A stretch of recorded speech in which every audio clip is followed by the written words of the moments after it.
The Joe Rogan Experience. Like one of the greatest examples that's happening right now is this massive protest in France. Massive protest in France. 9 million people on the street. Literally up in arms. This is about the Social Security change? Yes. Yeah.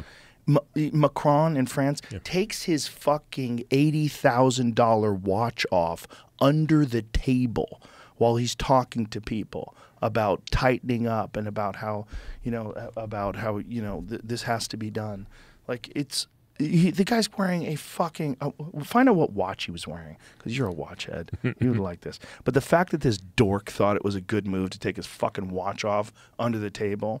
And then there's the protests in Israel. Enormous protests in Israel. Millions of people on the streets. Yeah. And you're not hearing a fucking peep about it. You know, all it is like January 6th. January 6th. Did you see what they did? January 6th. Trump is coming back, but January 6th looms large. How about the fact that the guy who's the president right now can't form a fucking sentence? He makes up words and stumbles through things, and no one says a goddamn thing about it. What watch was he wearing? I'm looking. France said that this is the cost of the watch is fake news. So I'm trying to dig through. Oh, do you buy it used? Well, so then it's not more. 80,000? Yeah, if you're buying it used, it's going to cost more. Sometimes, right? Oh. Depends on the watch, right? Yeah, most of the time now.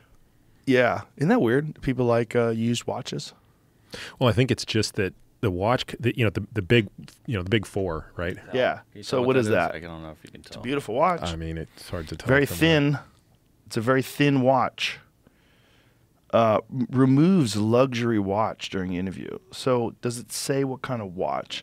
Some wrongly claimed it was worth up to 80,000 pounds or $86,000. But Elise Palace said this was not correct. Well, what's the fucking watch? Tell me what the watch is, you criminals. So he took the watch off.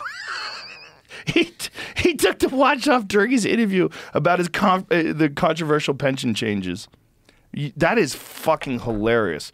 What a douchebag. There you go. Oh, here it is. Oh, it's a Bell & Ross. Yeah, it's no way it's that much. That's not that much. Which is personalized with a coat of arms. Okay, let's do that. Let's Bell & Ross BR-V192. I don't think that's like a $10,000 watch, if I had to guess. Oh, that's all right. That one says $480. $2,200. Is that the same watch? It looks different. BRV192.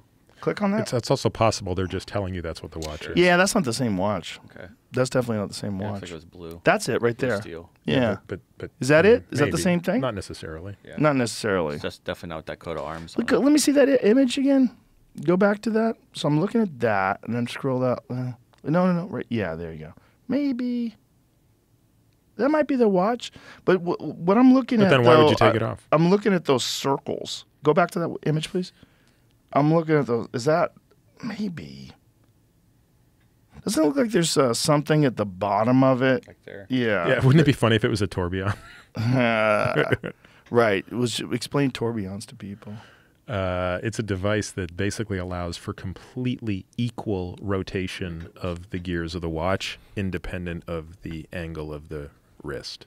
Yeah, people don't understand that a watch like what I'm wearing an Omega Seamaster. It's very accurate, but it's more accurate in certain positions in terms of like how the mechanical winding of the watch works. And a tourbillon, it doesn't matter where you're at. It's perfect.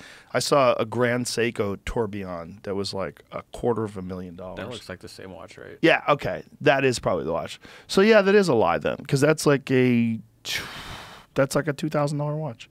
That looks like the watch, doesn't it? Yeah, it just has instead. Yeah, of that's the Bell & 6, Ross. there's something else right there. Yeah, that's it. That's a Bell & Ross. Yeah, that's it. So it's like a $2,000 watch. It's a very nice watch, but it's it's not an $80,000 watch. I took mine off. Still funny that he took it off. You took yours off? Well, you weren't looking. I took my arm under the table and took it off. What do you wear, a Speedmaster? Speedy. Yeah. That's hilarious that he did that, though. Like, why would he do that? That's a dumb move because it's not even that expensive a watch. It's a nice watch, but still. But it draws more attention when you take it off. Shows what a cunt he is. He's like, oh, I take this watch off.